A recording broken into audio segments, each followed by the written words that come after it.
በፎቶግራፊ ሌንስ እና በሲኒማ ሌንስ መካከል ያለው ልዩነት ምንድነው? በመጀመሪያ ሲኒ ሌንስ ስንመለከት ከስሙ እንደምንረዳው ሲኒ ሌንስ ለሲኒማ ወይም ደግሞ ለፊልም ሜኪንግ ነው የተሰራው። እላያቸው ላይ ያሉ ሪንጎች የራሳቸው የሆነ ጊር አላቸው። አፐርቸር እና ፎከስን ማኑዋሊ ኦፕሬት ለማድረግ ወይም ደግሞ ለማስተካከል ምቹ ናቸው። ከዛም ባለፈም ኤክስተርናል ሞተር እላያቸው ላይ ገጥሞ ኦፕሬት ማድረግም ይቻላል። ሌላው እላያቸው ላይ ፕሪሳይዝ የሆነ ማርኪንግ ተጽፎ እናገኛለን። እነዚህ ማርኪንጎች አፐርቸር እና ፎከስን ፕሪሳይዝሊ ለማስተካከል በጣም ይጠቅማሉ። ወደ ፎቶግራፊ ወይም ደግሞ ወደ ስቲል ሌንስ ስንሄድ ደግሞ ፎቶ ለማንሳት ፈጣንና አመቺ ናቸው። ክብደታቸውም ከሲኒ ሌንስ አንጻር ቀላል ነው። ግን ደግሞ ስቲል ሌንሶችን ለፊልም ሜኪንግ ስንጠቀማቸው ፕሪሳይዝ እና ዲቴል በሆነ መንገድ ማኑዋሊ ኦፕሬት የምናደርግበት መንገድ ያነሰ ነው። በሲኒማ ሌንስ ማኑዋሊ ፎከስ ፑል ስናደርግ ስሙዝ የሆነ ውጤት ነው የሚሰጠን። ምክንያቱም ሲኒ ሌንሶች ማኑዋሊ ፎከስ ፑል ለማድረግ አመቺ ናቸው። ሪንጎቻቸውን በጣም ኢፌክቲቭ ናቸው። ወደ ስቲል ሌንስ ስንመጣ ደግሞ ማኑዋሊ ፎከስ ፑል ለማድረግ ፕሪሳይዝ የሆነ ውጤት አይሰጡንም። ከዛ ይልቅ ስቲል ሌንስ ላይ አውቶ ፎከስ ሲስተምን መጠቀም ውጤታማ ያደርጋል። ወደ ፒክቸር ኳሊቲ ደግሞ ስናልፍ ፎቶግራፊ ሌንስ ላይ በኤፍ ስቶፕ ነምበር ተጽፎ የምናገኘው የአፐርቸር መለኪያ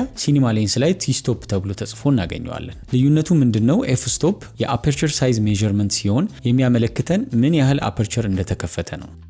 ኤፍ ስቶፕ ነምበርን ለማግኘት ካልኩሌት የምናደርገው እንዴት ነው? የምንቀርጽበትን ሌንስ ሚሊሜትር ወይም ደግሞ ፎካል ሌንግዝ ለአፐርቸር ቀዳዳ ዲያሜትር እናካፍለዋለን። በዛም ውጤቱ ኤፍ ስቶፕ ነምበርን ይሰጠናል ማለት ነው። ወደ ቲ ስቶፕ ስናልፍ ደግሞ አፐርቸር ምን ያህል እንደተከፈተ ሳይሆን በሌንሱ በኩል ወደ ሴንሰሩ የሚያልፈውን ትክክለኛ የብርሃን መጠን ይጠቁመናል። ይህ ማለት በሌንሶች ውስጥ በሚገኙ ኤሌመንቶች ምክንያት የሚፈጠረው ላይት ሎስ ካልኩሌት ከተደረገ በኋላ የሚገኘው ውጤት ነው በቲ ስቶፕ መልኩ የሚቀመጠው። ስለዚህ በሲኒ ሌንሶች ቀረጻ ስናካሄድ የተለያየ ሚሊሜትር ያላቸው ሌንሶች ብንጠቀምም ተመሳሳይ ቲ ስቶፕ እስካላቸው ድረስ አንድ አይነት ኤክስፖዠር እንደሚሰጡን እርግጠኛ እንሆናለን ማለት ነው። ስለዚህ ከስማቸው እንደምንረዳው ፎቶግራፊ ወይም ደግሞ ስቲል ሌንሶች ለፎቶግራፊ፣ ሲኒማ ሌንሶች ደግሞ ለፊልም ሜኪንግ ወይም ደግሞ ለሲኒማ ተመራጭ ናቸው። ያ ማለት በስቲል ሌንስ ወይም በፎቶግራፊ ሌንስ ቪዲዮ አይቀረጽም ማለት አይደለም። ግን ደግሞ ሁለቱም ሌንሶች ለተሰሩበት ዓላማ ሲውሉ የበለጠ አሪፍ ውጤት ይሰጣሉ ማለት ነው።